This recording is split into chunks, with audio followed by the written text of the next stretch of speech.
Into the Uncut Grass, Trevor Noah. This is dedicated to the imagination that lives in all of us. Introduction. This book was inspired by a conflict, specifically the never-ending war between me and my mother. When I was young, my mother and I used to spend a lot of time in a state of debate. As much as I wanted to respect her wishes, I always had my own plans in my tiny little head. Her wishes and my plans were rarely the same. She would tell me to tie my shoelaces. I would argue that the knots made it harder to get my shoes off. She would demand that I clean my room. I would insist that it looked better in chaos. My mother would ask me to mow the lawn, and I'd reply with a comprehensive list of all the reasons the grass looked better, tall, and uncut. Round and round we'd go, in a funny dance. She'd throw out a rule. I'd find a loophole and jump through it. But when all the loopholes were closed and justice was closing in, I would switch tactics. Instead of arguing, I'd find the closest open door and run. My grandmother called me Springbok for a reason.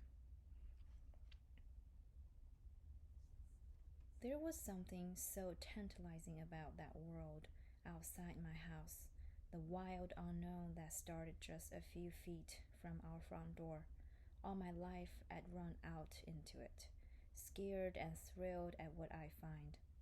And all my life I would realize that I was running in a circle. From my first eager step over the threshold and into the street, I was on a journey that would take me back home again. Different, maybe wiser, but mostly just happy to be under my own roof again with the people I loved the most. Conflict and disagreement, I learned, are necessary parts of life. But what matters isn't whether we disagree, but rather how we can handle that disagreement. Conflict drove me to debate, and then discovery, and then back to love. But there is more than one way to discover the world. This book was also born in the quieter moments of my childhood, the ones in which my body was still, but my mind and my imagination were in beautiful motion. Every time someone asks me about my favorite memories as a kid, I have to think hard and long to separate out my real memories from my imagined ones. Because decades before I first stepped onto an airplane or a ship as an adult, I had already traveled the world. I had climbed the highest mountains in the Himalayas and dived to the deepest depth of the sea. I had flown on the backs of griffins into battle and escaped giants who wanted revenge for my stealing their bread. Imagining has always been one of my greatest joys. It's one thing we all can do, no matter where we're from or who we are. It allows us to explore worlds we've never been and live as people we've never been. Imagining, I've come to understand, is crucial for conflict resolution. When faced with seemingly insurmountable challenges, it is our ability to envision possibilities beyond the immediate and the obvious that paves the way for solutions. Imagination allows us to step outside of entrenched positions and explore new perspectives, to conceive of compromises that were previously invisible. In those moments of heated debate or silent tension, it is imaginative mind that can visualize a reality where both sides find common ground, a landscape of an understanding and harmony that has never yet existed. By daring to dream of what could be rather than resigning ourselves to what is, we unlock the potential for true and lasting resolution by bridging divides and forging new paths where none seemed possible. This is where books come in. If imagination is the rocket, then books are the rocket fuel. They supercharge the mind and help it see beyond what it can conceive on its own. Before I could read for myself, my mother would read to me. Then, when I learned how to read, I would read to her. Together, we would share the silliest stories and sometimes serious ones too. We would discuss the characters we had encountered and the wonderful worlds we had explored. In my childhood world, defined by difference, these books were where my mother and I could meet without judgment, just two explorers sharing stories. This is a book about that undiscovered country, just beyond the shadow of home, and the lessons we learn in that unpredictable landscape. It's about disagreements and difference, but it's also about how we bridge those gaps and find what matters most. Whether we're parents or kids, neighbors, gnomes, or political advisories, it's a picture book, but it's not a children's book. Rather, it is a book for kids to share with parents and for parents to share with kids. A world for both to explore as their imaginations take them away. And if you are both a parent and a child, or maybe neither, you can still read it for yourself, or to a stranger, or to someone you love, or to a passing snail, and hopefully be reminded of the crowded journey into the uncut grass that we're all on together. Trevor. Into the Uncut Grass. Part 1. Awake. Wake up, Walter, the boy said, his voice quivering with excitement. It's time to start the day. Walter, the old bear, loved dreaming beneath the warm blankets of the boy's bed. What Walter did not love was being rushed out of sleep, especially when he was dreaming, as one does, about waffles. Slowly, he opened his eyes. The day should start when I wake up, Walter said through a yawn. I should not have to wake up to start the day. Save your riddles for later, the boy said, his eyes dancing. We've got to get outside. You do know what today is, don't you? Well, clearly it's not the day I get to finish my dream, the bear said, turning back to his pillow for a last sweet second of sleep. You're right, the boy said. It's even better than that. Today's the day we get to make our dreams come true. Walter tried to close his eyes even tighter. It's Saturday, the boy shouted. In one fell swoop, he flipped Walter out of the blankets, whipped open the curtains, and flung open the bedroom window so that he could project his voice into the world outside, like a king issuing decrees to his loyal subject. Today we will climb to the very top of the tall tree and finally catch a cloud.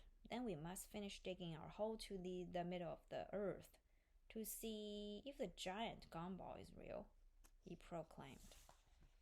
And this day, the boy continued, gesturing boldly to the empty yard outside his window. This is the day we will finally defeat the leaf monster, so let's go! Walter tumbled from the bed and landed softly on his feet. He rubbed his eyes a bit sadly. The boy had forgotten something, and it was the old bear's job to remind him of the things he'd rather forgot.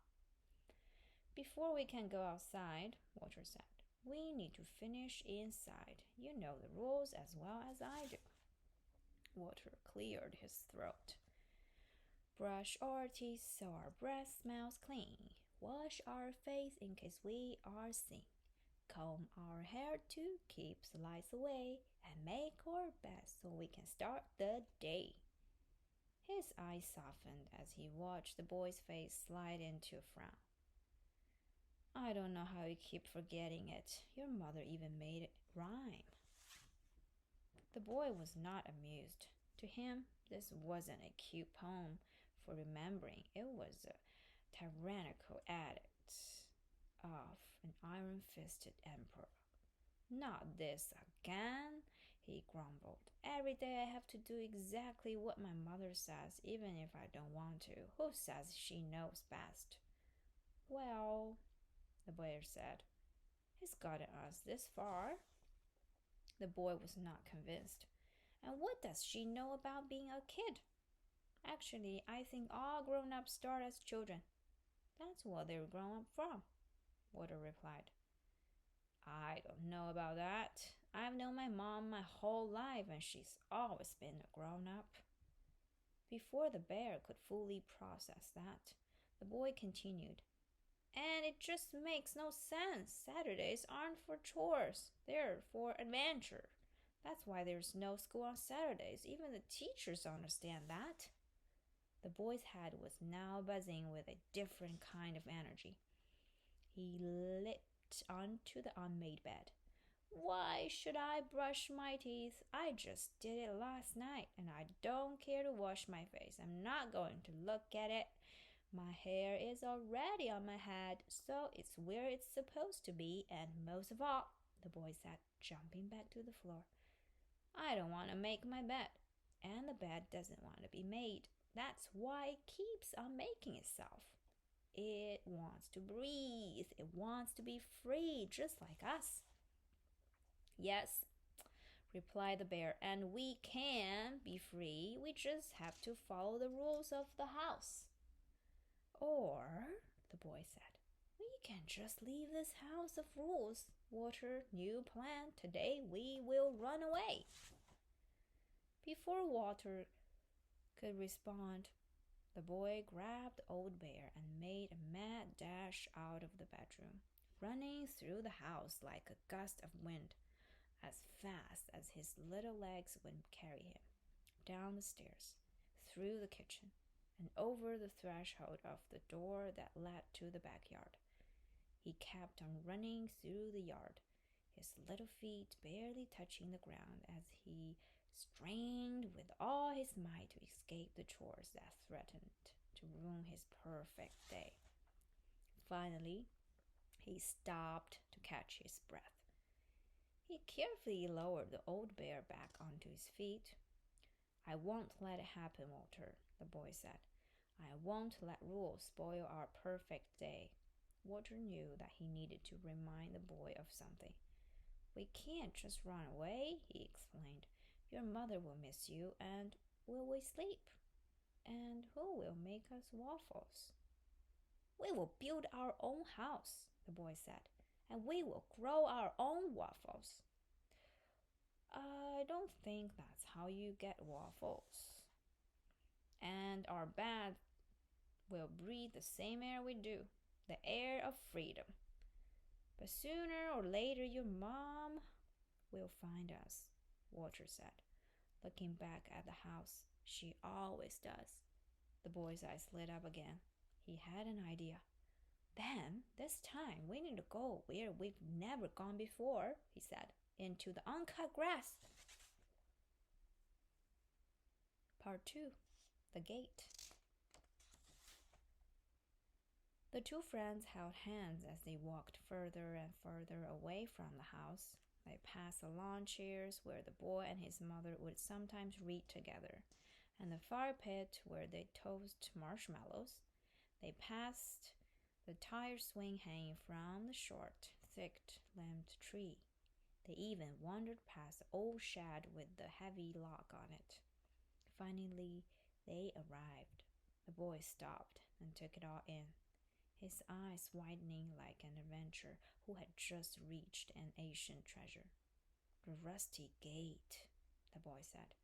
We've never come this far alone. I think there was a reason for that, the boy said with a slight shudder.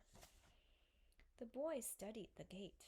It seemed different today, its twisted metal and rusted edges vibrating with whispers of magic. They had never come this far alone, it's true, but the boy had been here before with his mother. He remembered holding her hand as she inspected the neat green rows of herbs and blossoming flowers in their garden. On those days, his eyes would sometimes wander to the other side of the gate, to the wild, free, uncut grass that led into the shadowy woods. He'd walk closer to the gate and squint his eyes, trying to see into the grass and the shadows. Wait, is that a creature over there? He would wonder. Are those gold coins catching the light? Is that a ghost? But then his mother would call him away from the gate, back to the safety of the garden. Now the boy's eyes wandered in the opposite direction, away from the gate and back toward the house. He knew by now that the kitchen was filling with the smell of freshly made waffles. His mother's soft humming would be gently drifting from room to room. The colors in every part of the house would be gradually coming alive as the sun rose higher. Home. The bear watched as the boy quietly stared at the house. I don't think it's too late, Water said. We could turn back. The boy took a breath. He decided to be brave or foolish. We've come too far, Water. We're on our way. We are on our own now. The boy wheeled himself toward the rusty gate and slowly grabbed hold of its bars. In that moment, the only force stronger than the boy's fear was his determination. He held on tight, leaned his body backward, and pulled as hard as he could. Water pulled on the gate along with his friend, even though his old bear muscles were not as strong as they once were. Particularly, he thought, without a good breakfast. They pulled and nothing. Frustrated, the boy stomped his feet and shouted out, Why won't this stubborn gate open? Maybe you're the stubborn one. The gate is just a gate. For a moment, the boy and the bear thought that the gate had spoken. Then they looked up. At the top of the gate, a garden gnome had appeared. It hadn't made a sound until just then. Greetings, strange travelers, the gnome said. What brings you to the uncut grass? Hello, the boy said loudly. He wondered if pulling on the gnarly old gate had summoned this mysterious creature. But he didn't have time to figure that out. Wherever it had come from, the gnome was here now and waiting for his answer. We left home to find an adventure, build a new life, and finally be free, the boy explained. Oh dear, the gnome said. Were you in prison? No, but yes, the boy said, a prison of rules. If I don't do exactly what my mother tells me to, I'm forbidden to leave the house. Oh, that sounds hard, the gnome said, stroking his beard. And what terrible things does your mother want you to do? She wants us to make the bed, Water said. Ah, making the bed, the gnome said with a gentle laugh. I've heard that humans struggle with this sometimes. But why do you hate it so much? Have you ever made a bed? The boy asked. Well, on our side of the gate, no one even has a bed, the gnome replied. We sleep in trees or caves or just lay our heads down in the tall grass.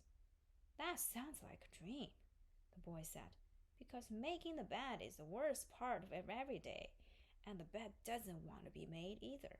It stretches itself and becomes bigger so the sheet doesn't fit. It swallows me with blankets whenever I try to cover it, and the whole time the pillows frown like unhappy uncles. That sounds like a real struggle, the gnome said. It is, the boy said. And if every day begins with a battle, how can I ever find peace? The gnome looked at the boy with pity. But then, just for a moment, Walter thought he might have seen a small smile peeking through the gnome's eyes before quickly disappearing. The gnome spoke again. What does your mother say when you tell her about your terrible struggle? We've never told her, Water said. She wouldn't understand, the boy added. She just wants to stop us from doing what we want. Oh, the gnome replied. But why would she want to do that? The boy was baffled. Why? Why do grown-ups do anything? Good question, the gnome said. Why don't you ask her? What difference would it make? It makes all the difference. The gnome now lowered its voice as if telling the boy an important secret. Every person is just an obstacle unless you try to understand them, even your own mother. It's like the way a gate can seem locked if you don't understand how it opens. The boy stopped pulling on the gate and pushed instead. The gate easily swung open, and he and Walter stumbled through, tumbling finally into the deep grass on the other side. The gnome laughed. Well, good luck on the rest of your journey. I hope you find the answers you seek, and good luck with that bat. The boy and the bear walked together for a moment in silence. That was interesting, the boy finally said. Yes, I know, the bear said. Talking gnome, wow. No, not that. I mean, yes, that was weird. But we're not home anymore, Walter. You should be prepared to see strange things. Walter shrugged, and the two friends continued walking. I wonder if things would be different if our mother understood, the boy said. Or if you did, Walter answered. The forest of the uncut grass now stood just before them. They gazed at it quietly until the silence was broken by a ferocious grumble from Walter's stomach. Part 3. Into the woods. The boy and his old friend found a trail in the grass and began to follow it. The grass grew deeper and wilder around them with every step. They could sense the magic of the forest unfolding as they walked along. Petals of golden flowers floating through the air, bushes the size of buses, and on the soft breeze they could hear the whispers of trees who had never forgotten how to talk. But now they heard other voices, distant but more distinct. Do you hear that, Walter? The boy said. We should go check it out. Strange voices in a magical forest, Walter said. I think we should go the other way. But the boy held the bear's hand tighter and pressed on, following the sound of the voices down the trail and around a tall apple tree where they saw two snails with large, colorful shells. One shell was striped in brilliant red.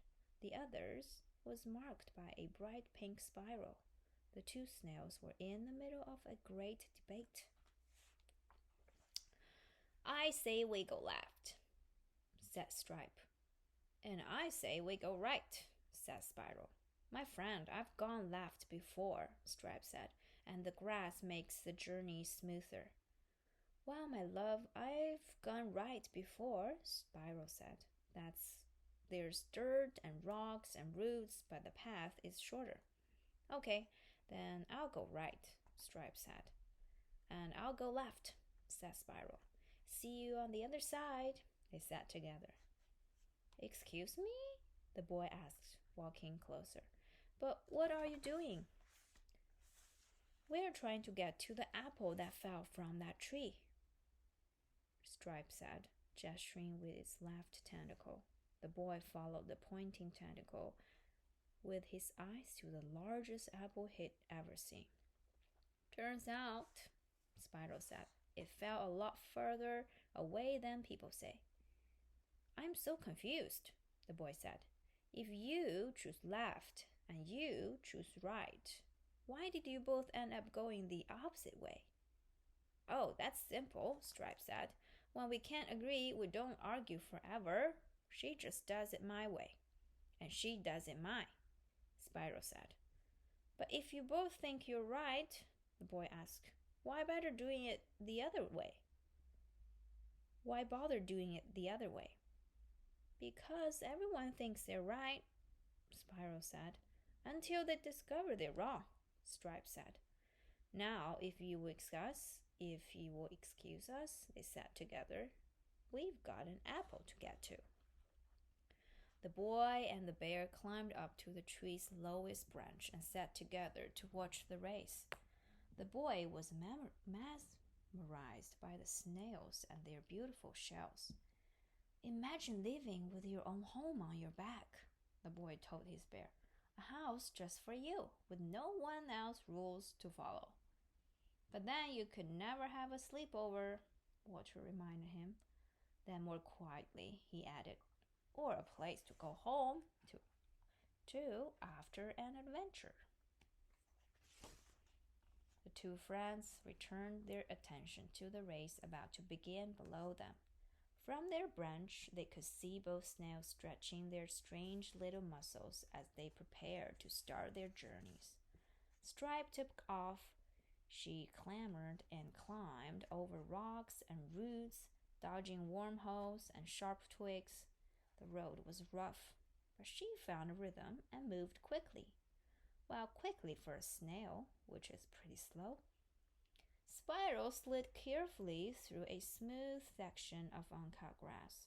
She stopped once to smell a flower and once to lick a drop of dew from a leaf. Then she stopped again to watch a cluster of butterflies twirling overhead. When she arrived at the apple, Stripe was already there, waiting.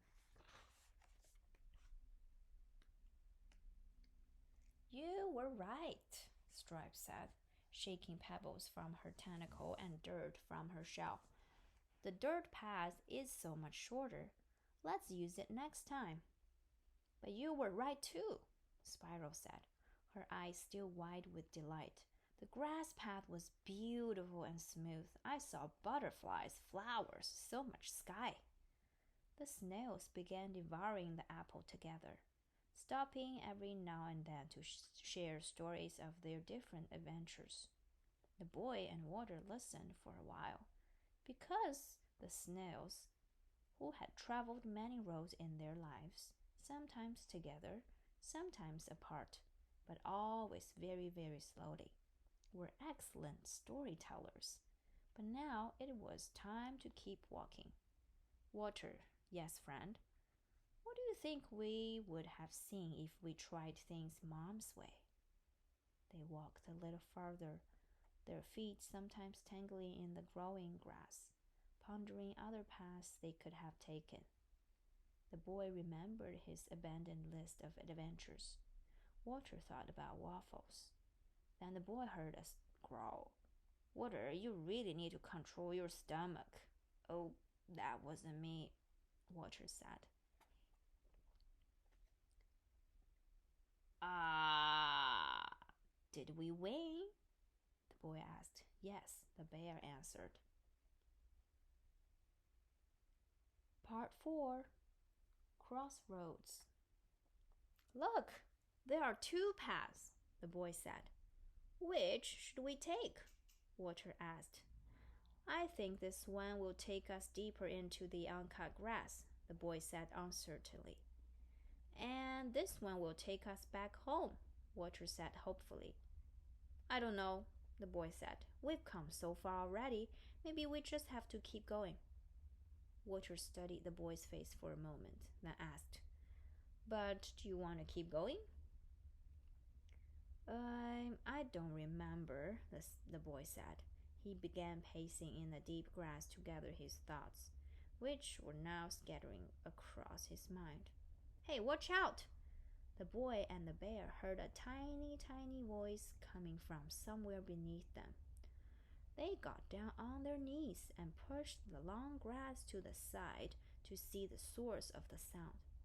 Heads or tails? Heads or tails? Flip the coin, it never fails, chanted a collection of coins gathered in the grass.